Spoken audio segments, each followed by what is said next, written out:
Welcome into the DNVR Avalanche podcast presented by DraftKings Sportsbook. Use code DNVR when you sign up for a new account to get amazing odds every single day. What? Rudo, AJ, Blais, and Jesse coming at you live as the Avs beat the Golden Knights 2-0. Look, every day you wake up and you have two options. You can either go to the bone surgery doctor or you can go to Dr. Dubs. All right? Those are your choices. Avs chose Dr. Dubs. Vegas, not so much. So this is the bed that Vegas is going to have to lie in now. I thought this game was great from Colorado. I really have very few complaints on the whole about it. But how do you guys feel on the whole for this one? I mean, just from like a watchable standpoint, that was a super fun game, right? Like it was low scoring for most of the game, but still like so many chances, some defensive breakdowns, a lot of good offensive chances. Like what's not to like about that game? Well, if you're Vegas, it's probably all of the gymnastics and all of the nonsense you've had to go through to get a number one center. And Jack Eichel doesn't know what to do in the defensive zone.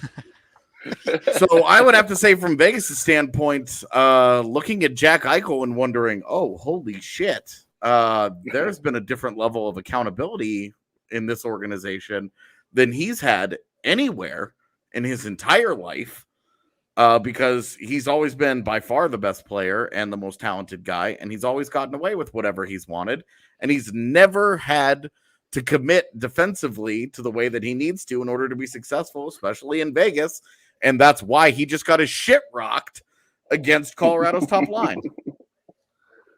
Amen. Preach. I like to assume that the sticker on the back of Jesse's computer is kind of what is going on in the Las Vegas post games right now. I think that says press A to cry. I think that's what it says. So that's what I'm assuming is happening back there. But I think what made this game fun is that it felt pretty back and forth on the whole. It didn't feel like either team was really dominating this hockey game, and the Avs are the ones that came out on top. It looks like we got to switch Jesse out for Jesse. Is this one working? All right. It looks like this version of Jesse is working. There we go.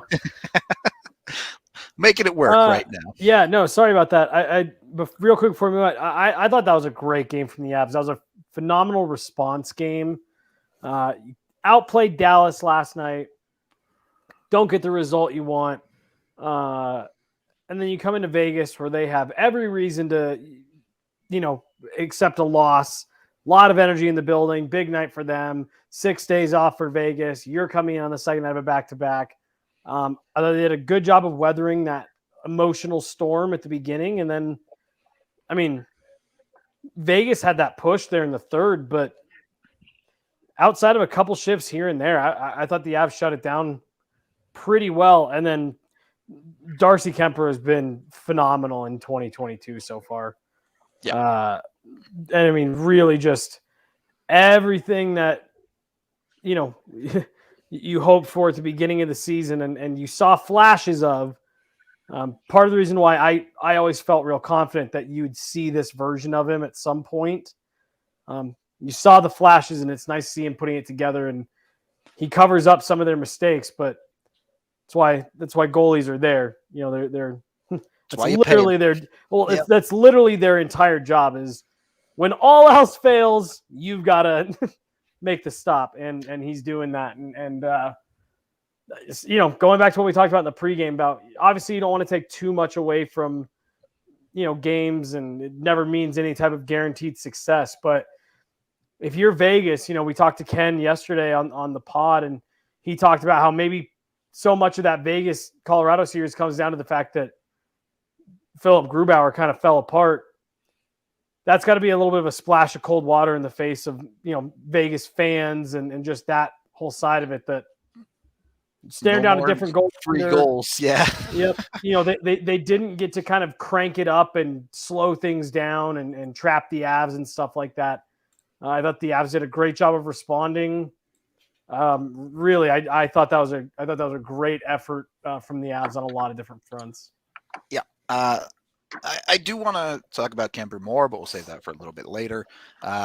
Blais, you were not on the watch along with us, so I'm curious what your thoughts are. This is another game where it didn't really feel like the Avalanche imposed their will necessarily on this hockey game. They didn't fully play the style they wanted to, but they find a way to win. How huge is that against a team as good as Vegas?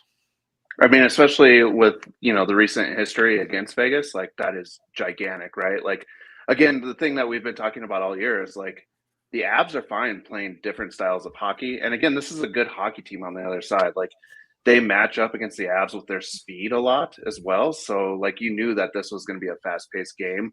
And the Avs kept the game simple, right? Like they weren't like too cute with the puck is what I'll say. Is like if they felt like they're in trouble, they got rid of the puck. There was a few defensive breakdowns, but that's going to happen in a game like this with somebody that's just as skilled with the Vegas team that they have up there. So, I mean, overall, like you've got to be pleased with how the Avs just can play different games and come out the victors. So, yeah, I'm here for it. fully agreed that it doesn't matter who they play. It doesn't matter how they play. They're finding ways to get the job done. So, definitely a big positive on that front. Who wants to give us the 60-second rundown of this hockey game? No takers? None? AJ's got 90 seconds. I mean, this is I'll do it. I was going to say this is a funny one because it's really pretty simple, man. Second night of a back-to-back, the Avs came out and it was scoreless for a while, and it wasn't at the start of the third when Gabe Landeskog rips home a one-timer. Yep. And then the Avs get a power play opportunity, and Mikko Rantanen makes it 2-0, and you're home free. Yeah. Darcy Kuemper makes 29 saves and gets his third shutout in his last 4 starts on the road, and Colorado walks out of Vegas with 2 points. Easy. Bam. Bam, bam, bam. It's sometimes games are that straightforward. It's not too complicated of a process on the whole. And, I think tonight was particularly interesting when you get to talking about that top line. Because for a while now, it's felt like Nathan MacKinnon has really been going on that top line. Even if the points aren't necessarily there to back up, he's been moving heavily on that top line. It feels like even dragging it around a little bit at times. But you end up with a goal from Landeskog and a goal from Mikko tonight. The line is ridiculously good. Are they back to best line in hockey status? Is that and best on best? Yep. They go against Eichel head to head tonight, and the results speak for themselves. Eichel had 2 penalties. Jack Eichel 2 penalties, but on ice at 5v5. At 5v5, Jack Eichel 1 shot attempt against Mikko Rantanen and Nathan MacKinnon, 0 against Taves and Landeskog, 10 and 12 against in those pairings. Got kind of dunked. I'm kind of dunked. You got speed bagged. You went out and you paid a king's ransom to go get a $10 million first line center who just got the holy shit kicked out of him by the first line center that they're going to have to likely go through in a postseason series. Yep. Like I totally like it's Jack Eichel's first game back and blah, blah, blah, blah, blah. Like obviously there's going to be some rust. There's no Mark Stone. They don't have Alec Martinez. They're on their backup goaltender, blah, blah, blah, blah, blah. Totally get it. Like, I understand there's some context to the game, but they got speed bagged. And Jack Eichel played like shit and took two penalties. Like, you've got to be a little, you don't want to make too much of one game, but whatever confidence that Ken had the other day can't be the same level after watching that. That's not what they paid for. True enough. Vegas is all right. I'll say this for myself. I love the fact that Vegas has to be the hockey team that writes this game off and says, whatever, injury, this didn't have that player, that.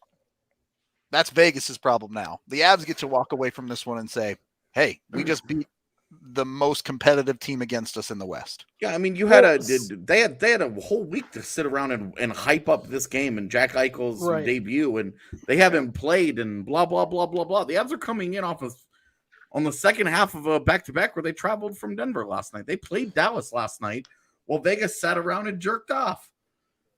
Well, I don't want to hear about who didn't play.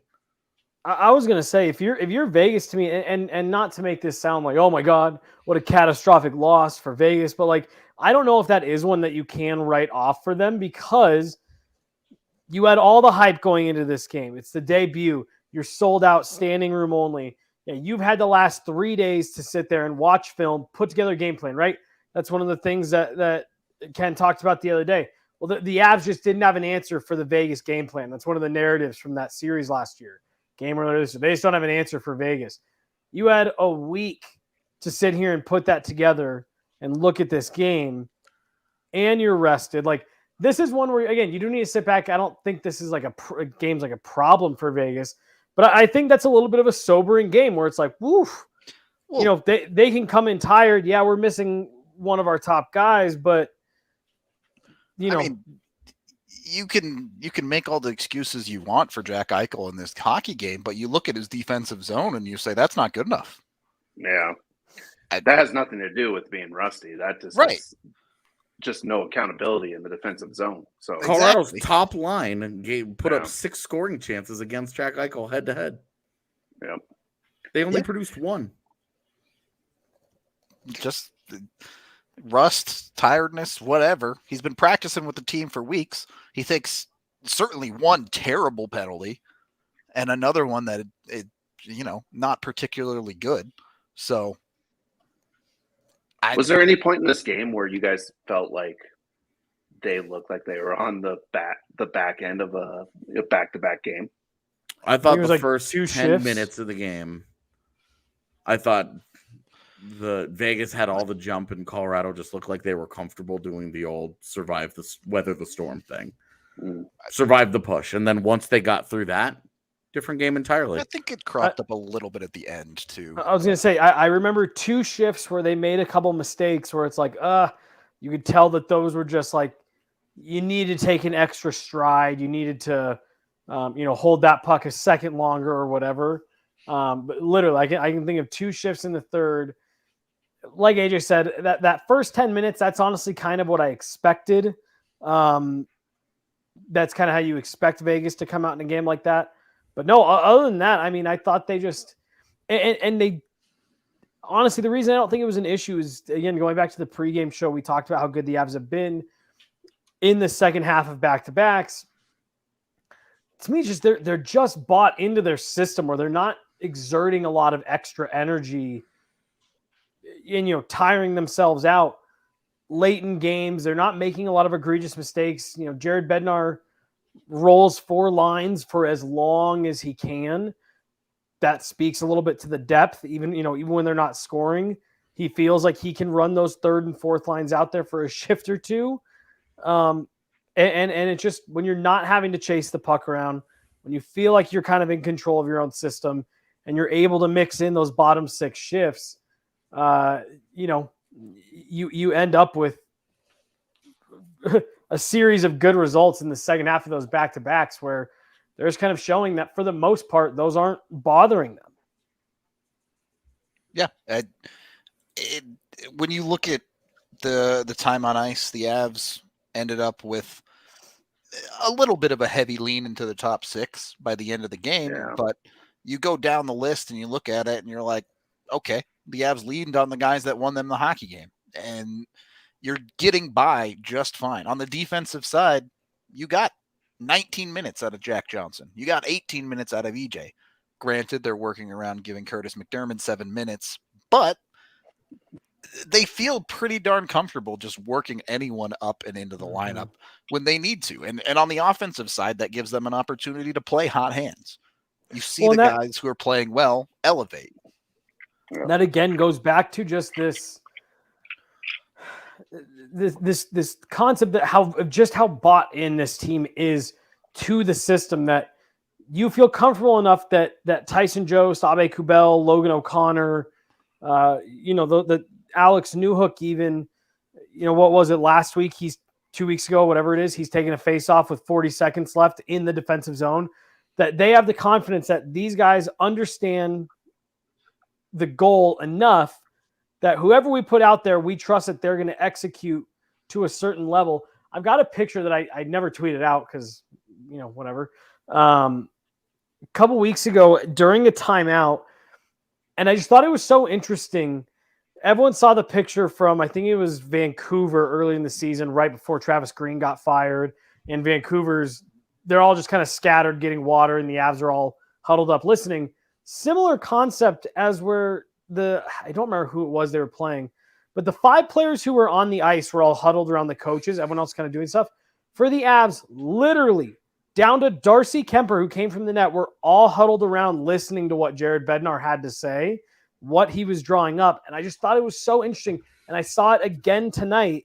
You saw it on the Vegas broadcast where with 3-4 minutes left, all 20 guys, Pavel Francouz and Darcy Kuemper, are huddled around Jared Bednar, looking at the whiteboard, listening to what everyone's saying. And again, when you have that kind of commitment from every last player on your roster down to the goalie so that they make sure they know what guys are doing, you end up being able to roll out pretty much whoever you want as long as they're fresh and you feel pretty good about it.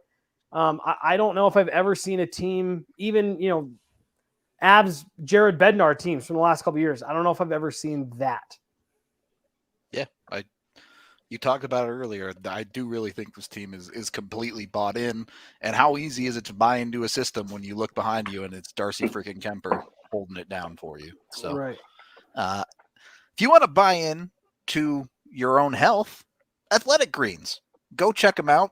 They're super nice. I use them in the morning, or at least if you're like me, I use them in the morning because I wake up 10 minutes before I need to be somewhere and don't have time to actually have a breakfast and start my day off right. So I just take Athletic Greens, pour it into a water bottle with a bunch of water, and then you just chug that stuff down. It's got pretty much everything you need. 75 high-quality vitamins, minerals, whole food sourced. It's just great stuff, including probiotics and all sorts of other good stuff in your body that honestly kind of flies above my head, but it makes me feel good. So that's what counts at the end of the day. Check out Athletic Greens today. They have, honestly, I could sit here for 30 minutes and list off all the benefits that they have, but everything they do the product itself is great for the body. They're very eco-friendly as a business, making sure they're taking care of all of their stuff on that end as well. They actually have over 7,000 5-star reviews. So be sure to jump on there and show them some love when you try it and love it. I know a lot of us all got some, and I've had both Jesse and Allie reach out to me and be like, hey, can I just steal your Athletic Greens? Can I just take it from you? Because everyone here wants it. So go check out Athletic Greens today. It's super awesome. Right now, it's time to reclaim your health and arm your immune system with convenient daily nutrition, especially heading into the flu and cold season. It's just one scoop in a cup of water every day. That's it. No need for a million different pills and supplements to look out for your health. Athletic Greens is giving you a free 1-year supply of immune-supporting vitamin D and 5 free travel packs with your first purchase. So it's a great time to get it. Go to athleticgreens.com/avalanche to let them know we sent you over there. That's athleticgreens.com/avalanche to take ownership over your health and pick up the ultimate daily nutritional insurance. Also, of course, brought to you by Breck Brew. Look, you got to take care of your health. You got to have a little fun. Balance it out a little bit. Beer's not great for you, but makes you have a good time. So go get Breck Brew Avalanche. Check that stuff out. Absolutely delicious beer. I can't recommend Breck Brew enough. Even if Avalanche is not your thing, they have a beer for you. And for the rest of the season, they're running their 2 for a brew deal. Avs didn't get 2 goals in the first period tonight, but anytime they do, you can keep your receipt. Your first Breck Brew is on Breck Brew. Go to breckbrew.com, find their 2 for a brew deal, send them a picture of your receipt. They'll pay you back for your first beer. So jump in on that. Make sure you have Breck Brew handy to get a free beer when the Avs go off. Second period of the DNVR Avalanche podcast presented by DraftKings Sportsbook, as AJ's having a giggle down there. I mean, the comment section is fighting itself over fucking face-offs. You want to know how you have a dominant hockey team that you're spending your time watching? You're sitting around worried about face-offs. Yep. It's pretty minor gripe. Has to be, for sure. No doubt about that. Look, let's start here. Let's do the nitpicking early. What real negatives are you taking out of this game? I think there's a few big mistake plays. The Avs gave away a couple of scary breakaways. Obviously, Kuemper did the job behind him, but is there really significant film that you're taking away from this as a negative from Colorado? Yeah, man. They, again, possession with the puck with an empty net and didn't score. What's up? Brutal. How about McDermott just playing D? Yeah, there was a time or two where you're like, oh, that's not good. That's not good. Yeah, let's see how he finished tonight. He finished even. Did he? I mean, that first period was sketchy. I mean, there was some bad, like that led to 2 to 3 good chances with him getting to the puck. Shot attempts, he finishes even, but he gives up in 7 minutes and 37 seconds at 5v5. He's on the ice for 2 high danger chances against, 5 scoring chances against, and just 1 scoring chance for. Yeah, that's in 7.5 minutes of ice time at 5v5. He almost gave up a scoring chance per minute. So that's a problem. That's a problem. Yeah, again, like if you want that enforcer, that's fine. Like hide him on the 4th line. Like I just don't understand the reason of putting him back on D, especially when you're healthy. You have other options back there that can actually skate. Like if you're really concerned about that physical game, and I know going into Vegas that's like a concern, throw him on the 4th line. So I do think there's 2 conversations there. One, the Avs really seem to want to keep Darren Helm in the lineup for some reason. That whole group got speed bagged as well. Yeah, they got Tyson Jost, Abe Kubel, Logan O'Connor, Abe Kubel, sorry, and JT Kuemper on the ice. 5 Corsi for, 22 against. What the fuck? That's really bad. Yeah. But the other side of that conversation is JT Kuemper was on the ice for 2 scoring chances for and 16 against.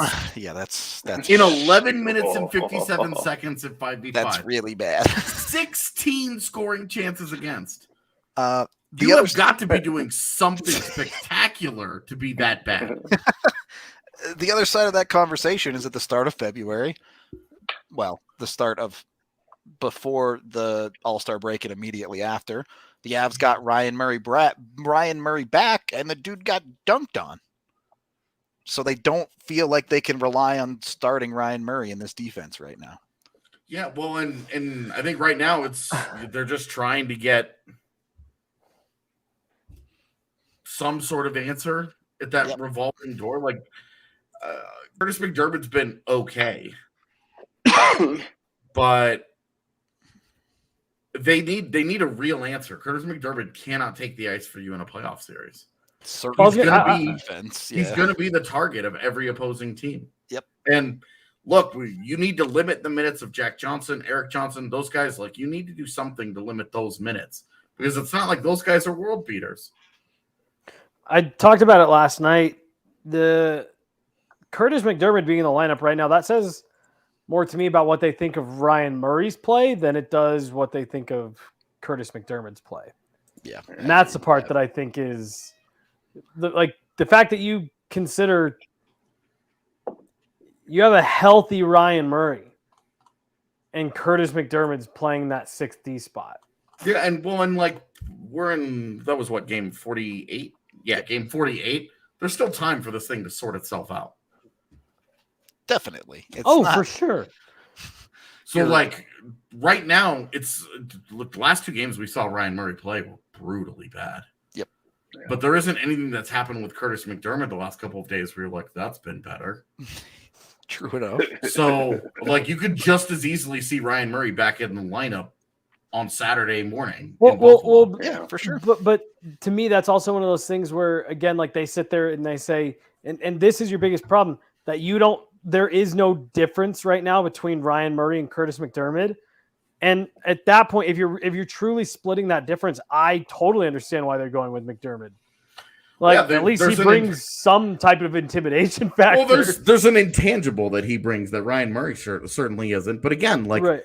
Will Carrier force-fed his fists to Devon Taves behind your own net, and nothing happened. Yep.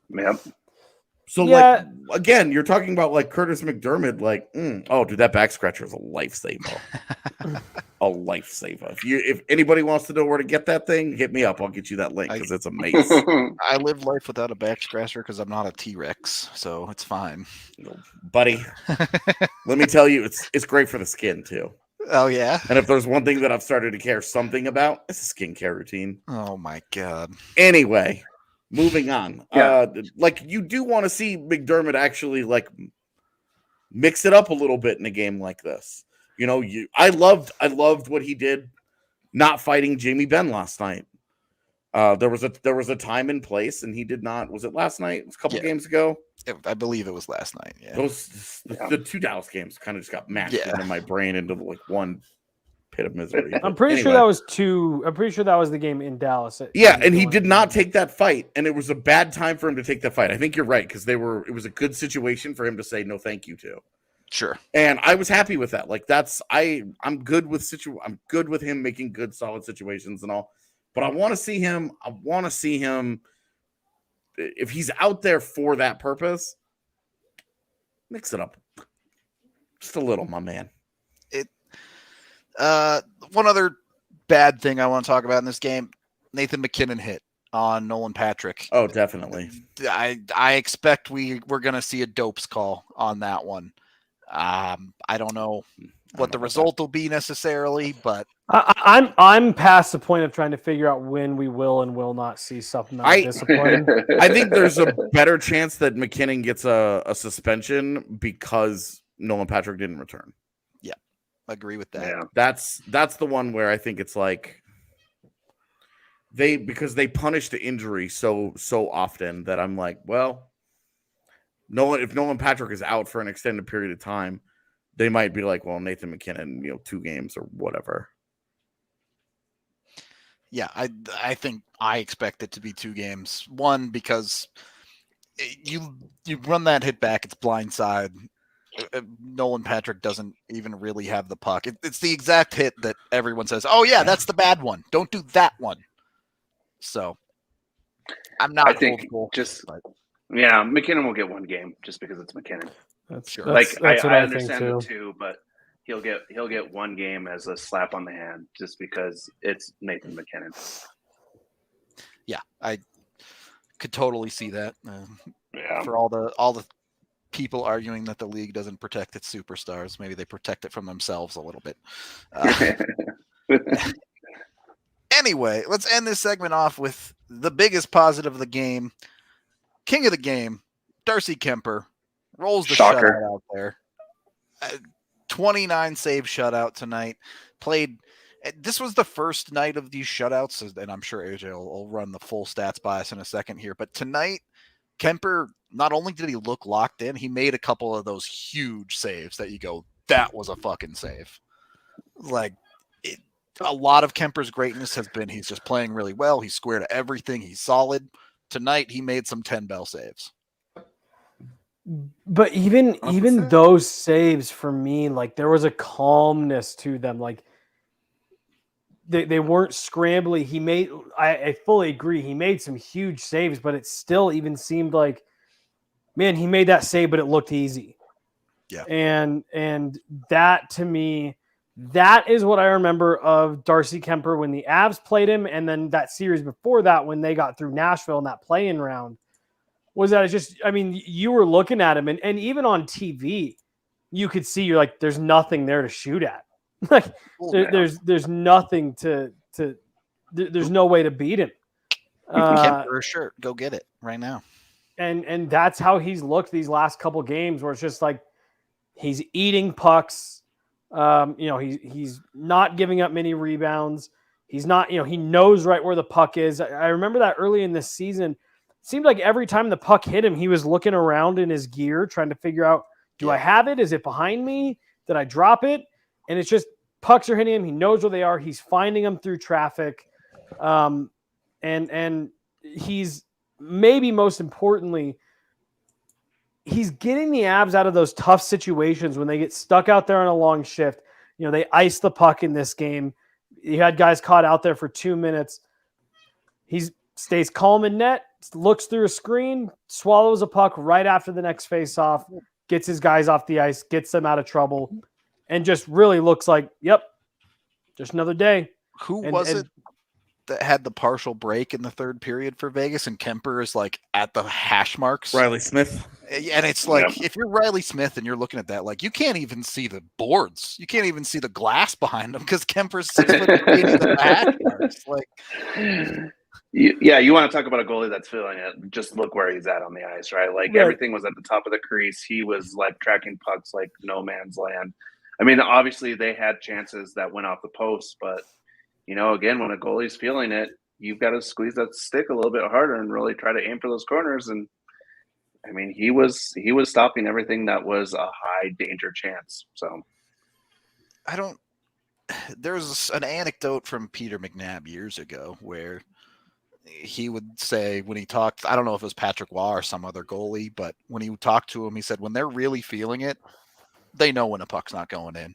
They know the difference between a puck hitting the post and the puck going in the net. So when you're playing that good, you're playing that good. Yep.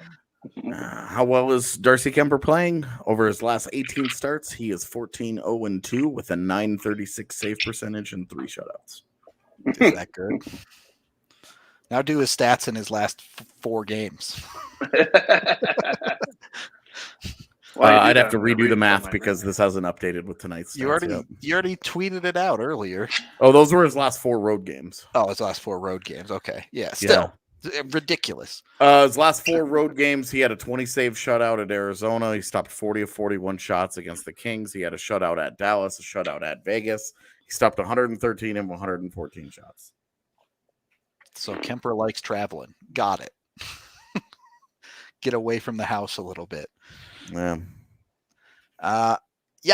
Darcy Kuemper obviously having a great game. We'll talk a little bit more about the Avs goals and the other things in just a second here, but be sure to go check out Avaca TV. Tonight's game was on TNT, but most nights when you have the Avs on altitude, if you want an easier way to watch them, Avaca is the way to go. For just $25 a month, it's essentially just a cable box. You do need an internet connection, but it hooks right up to your TV, comes with the remote. You can watch it just like normal TV. It's got altitude. It's got all the national channels. So it's super easy. It's cheap. It's not like having to deal with Comcast where you can't even watch it. Significantly cheaper than DirecTV. So a great option to watch the Avs legally on your television without any delay or any of that nonsense that you have to deal with. So go check it out. Highly recommend. I don't know what's going on in our chat right now. No, somebody just decided that they just discovered the internet. So I see. They're just popping off. I got you. Yeah. Pretty dope. Welcome to YouTube, I guess. Anyway, go check out Avaca TV. And of course, if you want to make money, just listen to Blais's bets at DraftKings. His win by 2 for the Avs paid off tonight at plus 190. So even though his other 2 bets didn't hit, the plus 190 should pretty much have covered everything you bet tonight. Yeah, that covered. As long as you took even money throughout the 3 bets. Wasn't a great night. I gotta get hot again. If you stayed hot, I started freaking out. You were like at the start of January, you literally couldn't miss. I mean, I was betting like 7-8 bets a night and hitting like at least 6. Yeah, it was out of control. But you should have gone with your old faithfuls tonight. All right, you get Makar and for free. Makar points to the freest bet on DraftKings. So. That's what happens. You try to mix it up, make it fresh and new, and it screws you. Should have trusted your game, Blais. Should have trusted your game. Obviously, there's a ton of amazing bets on DraftKings, but right now, if you're a new user, go over there and make sure you use code DNVR. They're an official sports betting partner of the NBA. Bet $1 on any NBA team to win their next game. You get $150 in free bets. That's all there is to it. $1 for $150 in free bets if you pick correctly. You can pick any game. You can pick the best team in the league versus the worst team in the league. If that game's coming up and they win, you're good to go. It's pretty straightforward, and it's a bunch of money to go play around with on DraftKings. Always a fun time betting on things like professional cornhole or any other nonsense that you can find out there. There's still a couple days left in the Olympics. You can get in on some of that betting too. So jump on it. Go have a bunch of fun with it. You can download the DraftKings Sportsbook app now. Use that DNVR promo code to get that $1 for $150 in free bets deal. Again, there's official sports betting partner of the NBA. Must be 21 or older. Colorado only. New customers only. Other terms, restrictions, and conditions apply. See DraftKings.com/sportsbook for details. Of course, if you have a gambling problem, call 1-800-522-4700. When you win a bunch of money on DraftKings, great time to go get yourself a DNVR annual membership. You can get a free shirt like the Kuemper shirt along with the membership. Highly recommend you go check that out. But also, a little birdie told me that we have a handful of pieces coming out pretty soon here. So might be some pretty cool stuff you want to go check out on thednvr.com. Highly recommend you get in on it. Come have fun. Join us in the lounge and all of that goodness. Third period of the DNVR Avalanche podcast presented by DraftKings Sportsbook. Can we talk about Gabe Landeskog in this game? He gets the Avs' first goal. We'll get to the shot in a second, but I also want to talk about he takes that big hit. Should have scored too before that. Should have scored a goal off the post, off of Brossois' skate, and somehow stays out. Yeah. But that dude just wouldn't take no for an answer when he got charged up tonight. He found a way to get one in, and obviously he's worn the C forever, but sometimes you got to lead by example, and it really felt like Landy stepped up for that tonight. Yeah, I mean, he finishes with a goal, 2 shots, 4 hits, and a blocked shot to boot. I mean, that was really an all-everything performance from him. I think his physicality really stood out. You watched his work. His board work was awesome.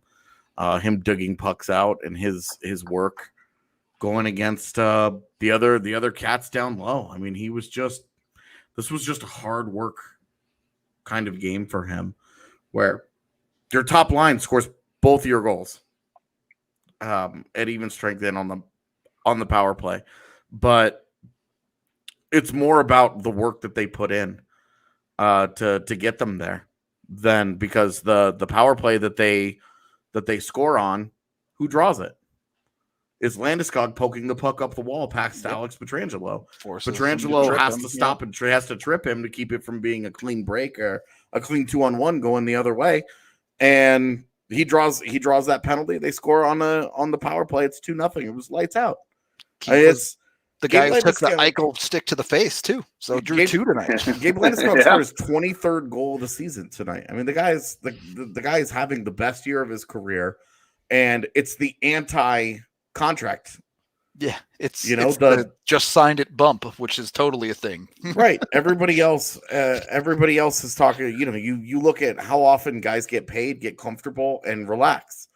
Gabe Landeskog got paid and upped his game another level. A big reason that Colorado's been as special as they have been is because Landeskog has taken a big step forward this year. I keep harping on it, and regular listeners will know that I keep talking about what a year he's had. But that's because he's been so special for them. And this is just a continuation of that. They go into Vegas and their captain walks the walk. Well, and that's, Rudo, I think you said, leads by example. And to me, that's where Landeskog has been the best and really grown to really, I think, be respected as a captain around the league.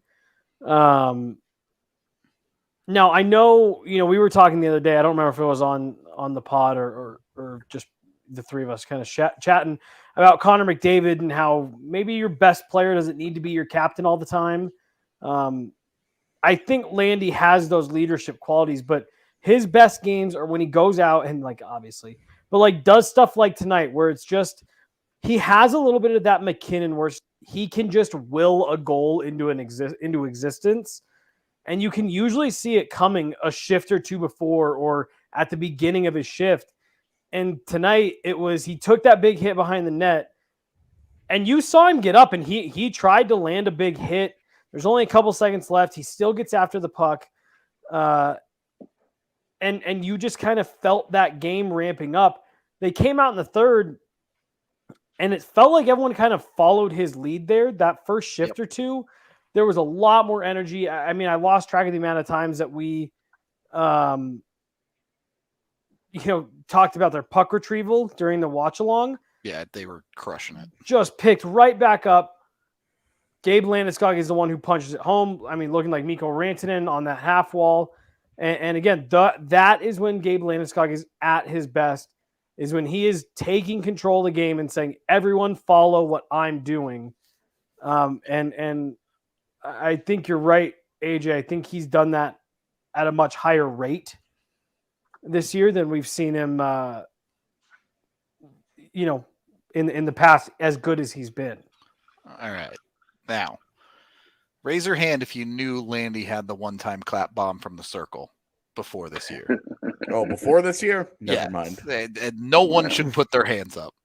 But now he's scored it twice this year from the dot where you literally think he's Mikko Rantanen because of the bomb that he puts on. Right. I'm not saying Landy's an old dog, but where did he find that trick? Well, and like the puck that he gets too, like Makar. Yeah, that thing is awesome waffling play. all over the place. But it's not flat at all. Yep. And he just that's like you close your eyes and just wind up and hope for the best, right? And it's just a bomb. I mean, he scored, and we were all just like, "What the fuck just happened?" Because it was just that kind of a goal where you're like, "Jesus, okay." Yeah, he's got the dad strength now. I guess he can put that extra oomph behind the puck. Well, dude, what's funny is just I noticed it earlier this season.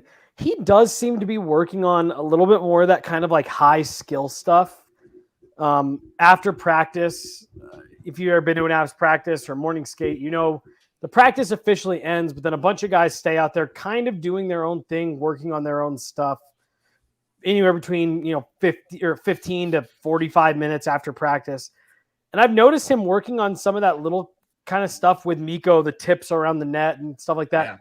I just wonder if this is something where he's sitting there going, both Nate and Mikko have that ability to be so dangerous off the wall. I just wonder if he's sitting back and going, cool, if I can pick up some type of threat like that, how do you defend us? And obviously he's not having that exact thought process, but I don't know. It's interesting because, we've seen him do it twice now, and you sit there and say he's working on it to some extent. Yeah, I don't think there's any doubt about it. That first goal, too. Did you lose your shit as much as we did, Blais, on Cale's hold of the puck in the zone on that first goal? Oh, so unreal. Like, the guy's got just – it's just silly watching that guy. I mean, it's like a cheat code for hockey. It's dumb. Yeah.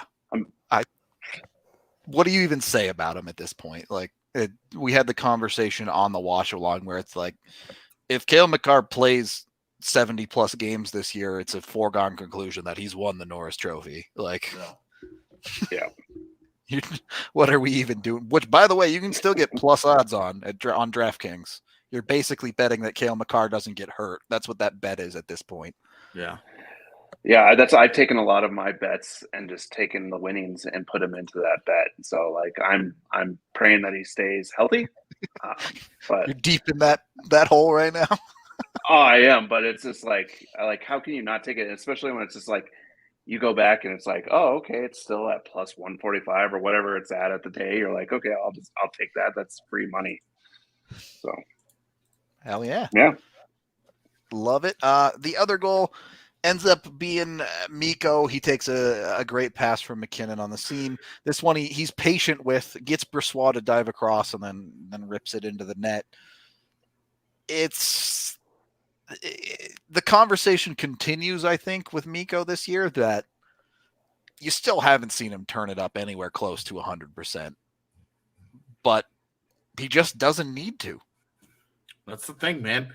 I could be as mad about it as I want, but he gets to where he needs to be going, doing exactly what he's doing.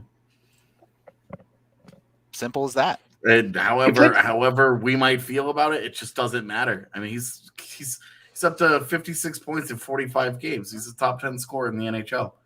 At this point, he might even steal a couple of Hart votes. The guy's unbelievable. Did you guys notice that he played quite a bit of D tonight in the first period as well? Did you guys see that? He was engaged early, and That's Well, and one of the reasons I think I'm so encouraged by Mikko is even if he's not giving it 100%, yes, he still has the offense, but you see him, especially on the back check, when he realizes it's a bad situation and he needs to step on it, he turns the gas on, Well, he chases a guy down, and he takes care of the business. He's funny because he's always kind of looked a little like goofy out there, right? He's been an just awkward, gangly guy for sure. He's so like lanky, and awkward is kind of a good way to put it. But he's so unbelievably skilled, and has such a natural scoring touch that I mean, he's funny because it's not really ever an effort issue. He just makes plays sometimes that you're like, what are you doing? He gets himself out of position. He does 2 or 3 bad things in a row, but then you're right. Oh, I need to turn it on, go back, make a defensive play, jump back in the rush. And then, he puts one in on an odd man rush. Like, wow, that was a terrible shift for 90 seconds. And then he did 3 dope things in a row. And it worked. Yeah. Well, I think more than, we always called him Baby Yager, but I want to say that all the time. And I always be careful with that comparison, but I think, seriously. well, and I think he's moving more away from that, a lot closer to the Nikita Kucherov style of player, where he all stripping and talent. Yeah, where it's he plays at such a deliberate pace that he forces everybody to play around him, and he's so talented that he can do anything to you at any given time. And when he's fully engaged, he's a fucking unstoppable monster. Yep. And he just, because the Yager thing, it looked like was going to happen. And then he's really stopped playing with that same kind of power in his game that he was getting himself into the last couple of years. He hasn't done nearly as much of that. And I do think that our theory from earlier this year holds water, that it's load management. Yep. Are we going to see Super Mikko in the playoffs? Is the question now. He's been so banged up at different times. Yep.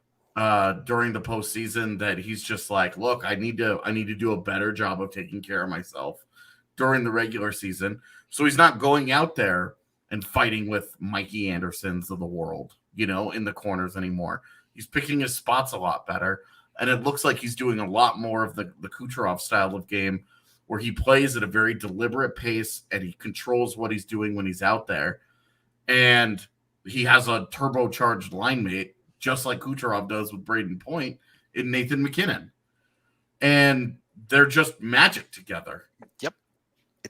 What Mikko does, it frustrates the hell out of me, but it's turning into an appreciation for what he is, because he's still finding a really, really high level of success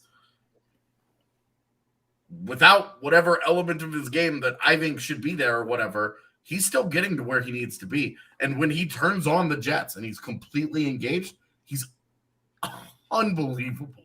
Yeah, genuinely all-world talent. Like, we mention this every so often, but don't fool yourself. Mikko Rantanen at his current trajectory is on a Hall of Fame pace. Yeah. I mean, easily. We have a handful of super chats to get to here. If we can get to those, here.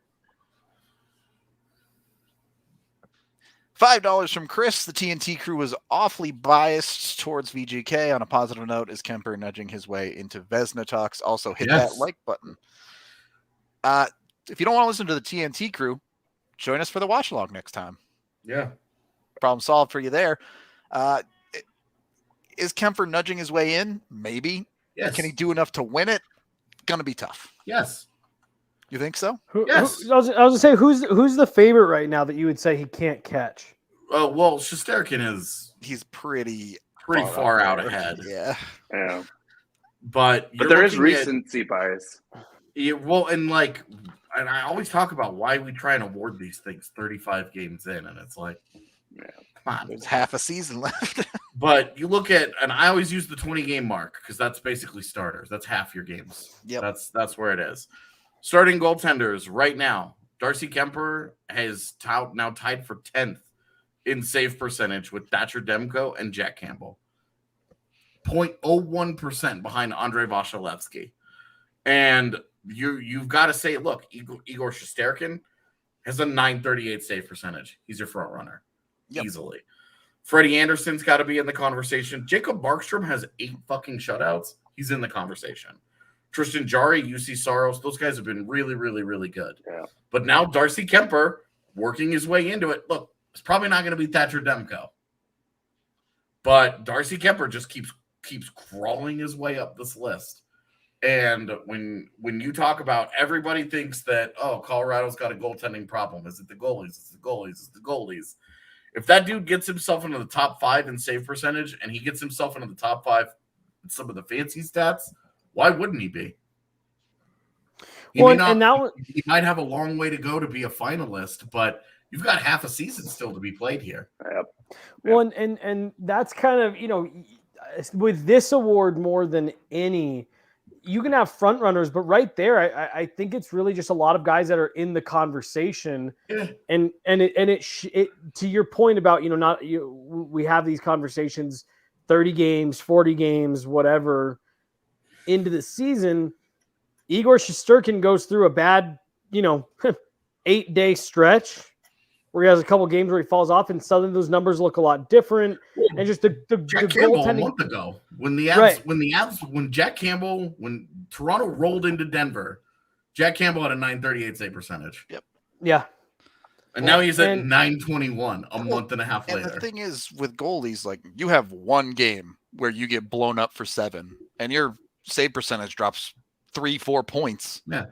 And it undoes 2 weeks of work. Yep. And that was my point earlier in the season. And it's, again, I know it's a funny thing to say, remove his worst game, but even Kuemper, now that he's had a shutout, remove one of his shutouts and remove that game against Ottawa where he played a weird amount of minutes. Take the outliers out. Yep. Gave a bunch of goals. Yeah.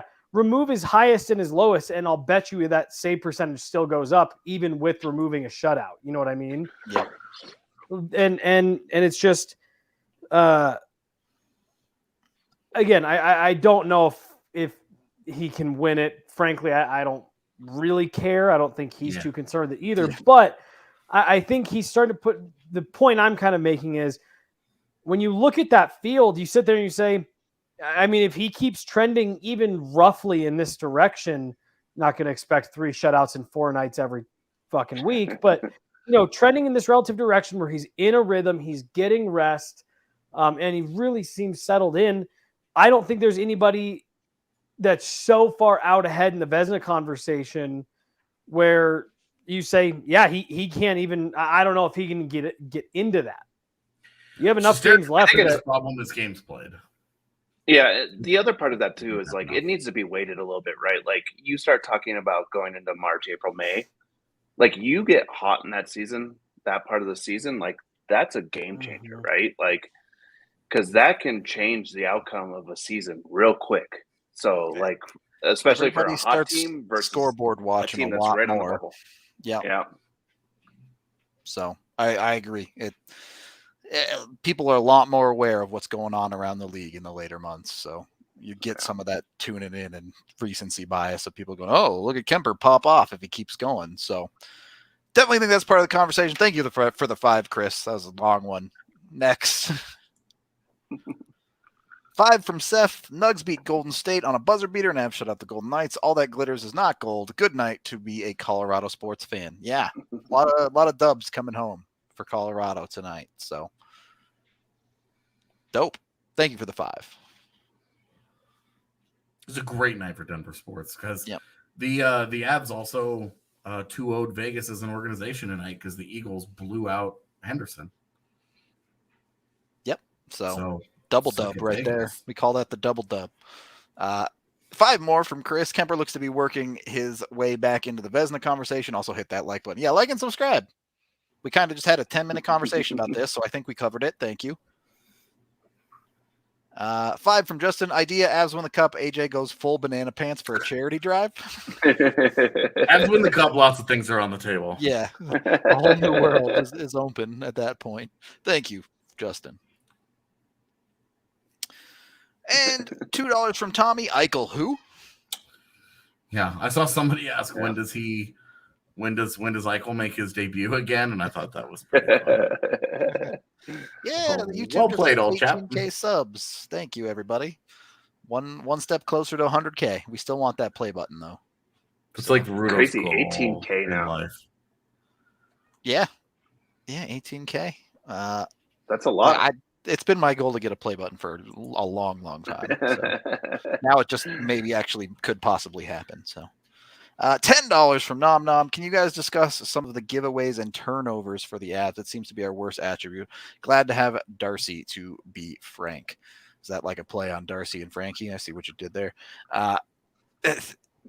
The Avs, one of the Avs' biggest problems is defensive zone puck management. I think everyone would agree to that, especially on their bottom pairings. It starts to get really rough sometimes when you have the Johnsons struggling to clear pucks and things like that. Something that needs to get better. It's a pretty obvious spot that they can work on.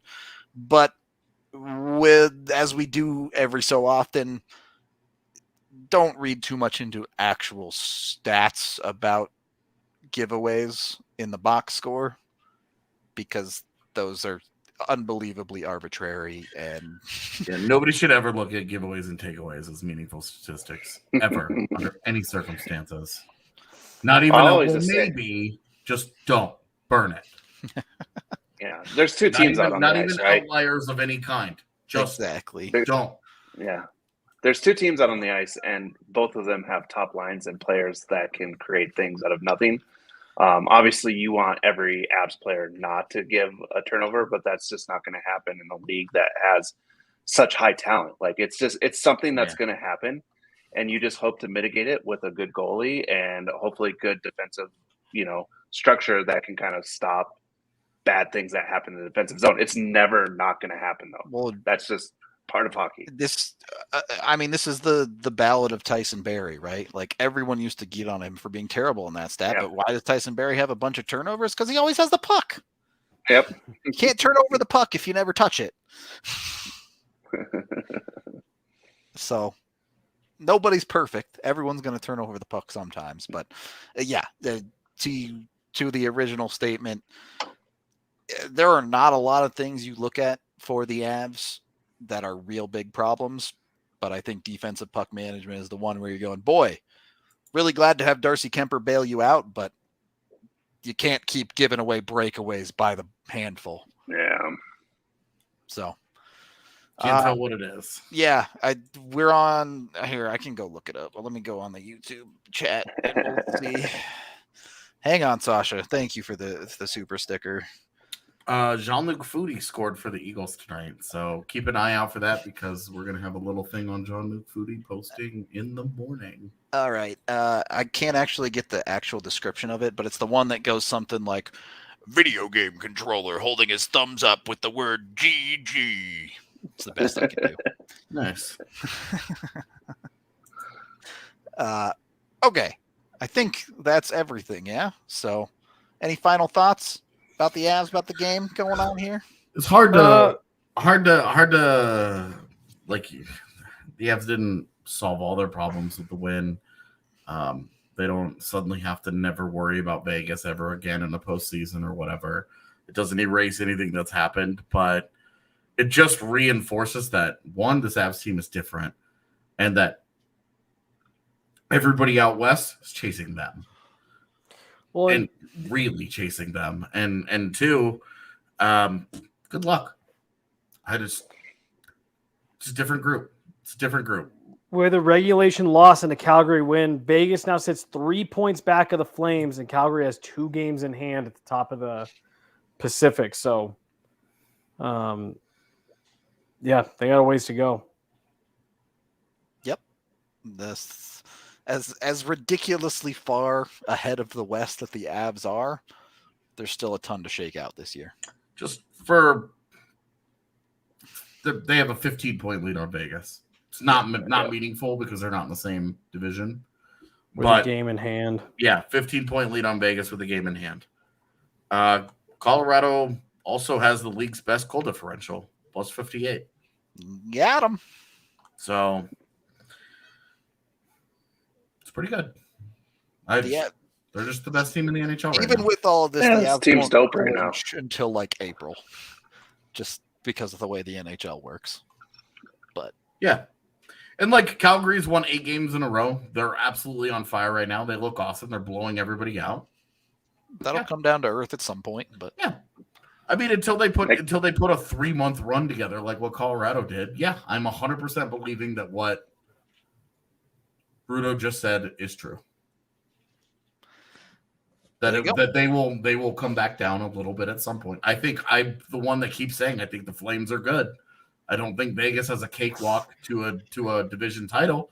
I think they have a cakewalk to a playoff spot. But Yeah. I think it's going to be interesting, Calgary and Vegas, especially with Vegas now potentially looking at not having Robin Lehner for a while. That's a big problem. that's definitely an issue for them. That's a real problem. When we say come back down to earth, though, what do we mean? Because I mean, I really don't think that the Avs are doing 7-3. any. Huh? A 7-3 stretch in over. No, over no, 10 I know. games. So I mean, so you're more of talking about record, not necessarily like in terms of their play. Yeah, no, I mean in terms of the results. I mean, because Colorado's results, you can't get much better than what they've done. Right. And when I say I think Calgary comes back to earth, I think it's. I'm sorry. It's more like a 7-3, 6-4, 10-game stretch. Okay, all right. I'm They're sorry. in that I kind of misunderstood you. Yeah, no, I think Colorado's best team in the NHL, and I think they're smoking most people. Their one regulation loss was Jake Ottinger being unbelievable, Making 46 saves. Yeah, he's insane. Unbelievable. His career night for a guy. All right. Like If it's going to take a career best nights for them to lose in regulation, they've got a lot of wins left in them. Yeah, that's pretty much where it's at. If you want to go check out the other side of the conversation, check out Ken over at Sinbin Vegas. We love him over there. I did lose the playoff bet, so this is owning up for it. Serious question. Do the Avs hit 80 points on the season before anybody else in the Central hits 70? How many games does Minnesota play over the next 3 weeks? Well, they need 7 They've got a points. murder's row. They play the Panthers next, which, when the Avs face them in the Stanley Cup Finals, it's going to be great. They are at home against Florida, at Edmonton, at Ottawa, at Toronto, at Calgary at home for their next. That's a lot of tough games. Yeah, I'm gonna say yes. I'm gonna say the Avs. Murder's row. The Avs, for comparison's sake, need 6 points. Their next 3, that would be 3 games. If they were to win their next 3, they get that there. Includes Buffalo. At Buffalo, at Boston, at Detroit. 2 of those 3, you got to think they should win. Yeah. Well, and they've been weirdly dominant in Boston for insanely 20 years. good against that team. so they play every President's Day game against them. Is that usually it's Columbus Day? Yeah, it's usually the start of the year. That's the day okay. game, Yeah, they swapped it. Yeah. Okay. That's it, folks. We're going to get out of here. Be sure to like and subscribe here on YouTube. 18K is great, but it's not really that close to 100K. So that's where we want to get for the play button. We love all of you. We'll be back tomorrow, probably looking at some interesting historical trade deadline stuff. We'll see if we actually go there. But we'll be back live 1 p.m. tomorrow. Be sure to tune into that. Until then, we'll talk to you later.